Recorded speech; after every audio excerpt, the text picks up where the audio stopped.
1. 3. augusts festivāls cilvēkiem, un viens no zināšanu nesējiem būs arī Ivo Puriņš. Sveiks, Ivo! Sveiki, sveiki! Tā pavisam oficiāli ir šamanis, tolteku un sakrālā kalendāra zināšanu nesējs, objektīvā laika asociācijas dibinātājs. Ivo, tas ir, man liekas, tik milzīgs un liels temats un tās jomas, kuras tu pārstāvi. Saki, dodoties uz festivālu, ar ko mēs aizbrauksim mājās, ar kādām zināšanām, pārdomām, kuras mēs iegūsim no tevis?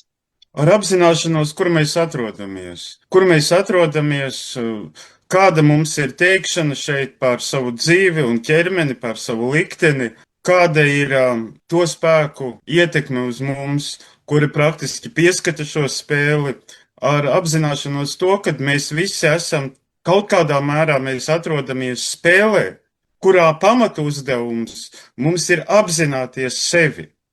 Apzināties pirmkārt to, kad atrodamies spēlē, un pēc tam to apzinoties, augt un evolucionēt, jo spēle, viņa ir tā kā attīstības programma. Bērns spēlējoties mācās dzīvei, mēs spēlējoties šeit spēlējot mācāmies mūžībai. Par praktisko pateikšu vienkārši. Pirmkārt ir, kā saka, lekcija, kuras dažas lietas izskaidroju ar dzīves piemēriem. Ar dzīves piemēriem nevis vienkārši koncepcijas kaut kādas, kad kaut kas pastāv garīgajiem skolotājiem. Parasti viņi balstās uz koncepcijām. Tolteku tradīcijām mēs balstamies uz to, ko var sajust, pataustīt, savā pieredzē ieraudzīt, uz kaut ko faktisku.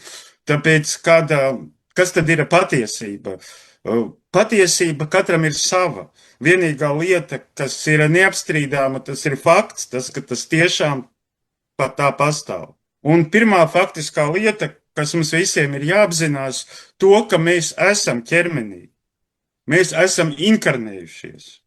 Un, ja mēs domājam, kad mēs esam, šeit ir kaut kādi neironu tīkli, kas domā un vada šo ķermeni, ka mēs arī esam tas, mūsu esība ir lūk šis te ķermenis, kurš redzams 3D realitātē. Tad praktiski mēs esam bioroboti. Ja mēs neapzināmies savu daudzdimensionālo dabu, mēs nevaram efektīvi funkcionēt šajā dzīvē. Mēs vienkārši esam uz šīs spēles laukuma kā tādas vadāmas lellītes. Praktiski neapzinoties, kā spēles laukums darbojas. Ja mēs sevi apzināmies, tad praktiski mēs spēlē piedalāmies. Tāpat kā mēs skatāmies kino, tur filmā, tur ir saraksts ar galvenajām lomām, kur kāds aktieris piedalās. Tad tikai tie, kas sevi apzinās, ir tādā sarakstā, kur tur Marta tēlo tur Jana Martinsone, Džons tēlo Pēteris Liepiņš un tā tālāk. Saprotiet, saraksts iet. Ja cilvēks sevi neapzinās, viņš vienkārši ir tāpat kā filmā, bet vienkārši filmu uzņemot, ir kaut kāds fons, kur cilvēki pārvietojās. Un mēs viņus redzam, viņi iekļūst kadrā. Viņi ir statisti, viņi ir vienkārši garām gājēji, bet tad, ja mēs sevi neapzināmies, mēs šajā dzīvē atrodamies apmēram tādā pozīcijā. Un viens no pamata apzināšanās instrumentiem, kā jau teicu, ir ķermenis, un tāpēc ir staigāšana pa oglēm, lai saprastu, ka viss nav tā, kā mums liekas. Kad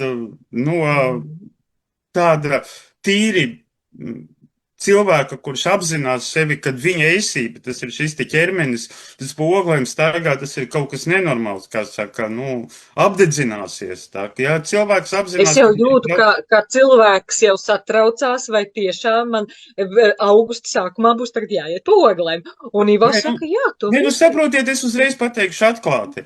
Daudzi apdedzināsies, ar to jārēķinās ir, bet tie apdegumi nav nekas briesmīgs. Tāpēc, ka ir sakrālais uguns, kurš tiek sakurināts pareizi, viss pieiet kā procedūrai, kā rituālam, tad pat šie tie apdegumi, viņi ir dziedinoši. Kā mēs zinām, uz pēdām ir tādi punkti, kur ir visam ķermenim akupunktūra, un tā ir, varētu teikt, rituāla akupunktūra.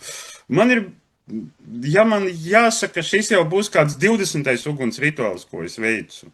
Jo līdz šim šogad bija 1. Jāņi, kur es netaisīju nekādu rituālu, bet parasti šos te uguns rituālus es taisu staigāšanas pa oglēm gan Jāņos, gan semināros, gan pirtnieku festivālos vienmēr, kas Latvijā notiek.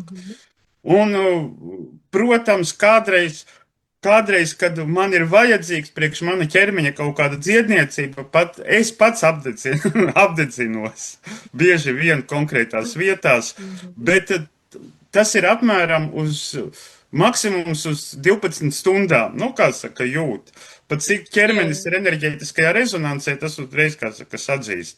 Tad tur ir divi ieguvumi, abi ir ieguvumi. Vai nu jūs izejat dziedniecisko procedūru, mazliet, kā saka, nepatīkami, vai nu jūs savienojaties ar savu enerģētisko lauku un praktiski apzināties to, ka jūs varat iet pa oglēm pilnīgi neapdedzinoties, ka praktiski šī te matrice, viņa strādā savādāk nekā jūs līdz šim esat domājuši.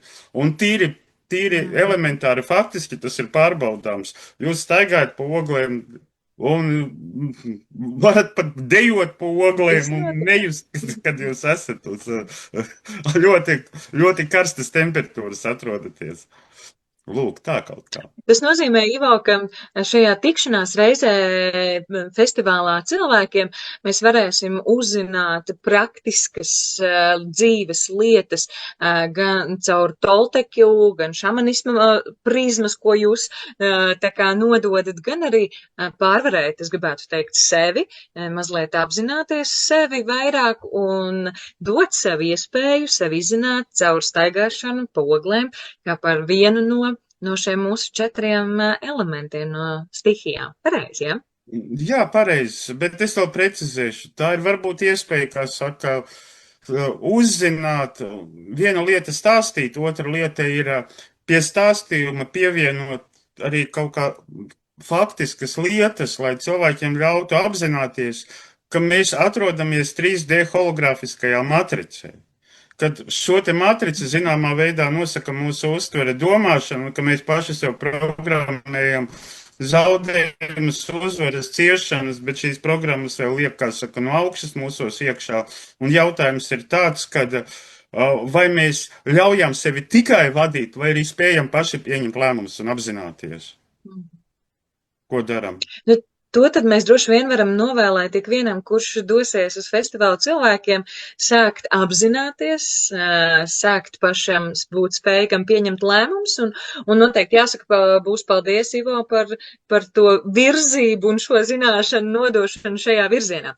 Tad mēs aicinām ikvienu interesantu, kurš vēlas satikt arī Ivo Pūriņu, 1.–3. augusts festivāls cilvēkiem, un šķiet, ka būs jaudīgi. Būšu festivālā un, kā saka, ne tikai vadīšu lekciju un rituālus, bet, kā mēs sakam, arī tur tusējušos būšu sasniedzams, ar maniem varēs iepazīties, aprunāties. Lūk tā. Un veidosim tādu uz tikšanos. Kopīgi domājošo apli, vai ne? Jā. Uz tikšanos. Uz tikšanos.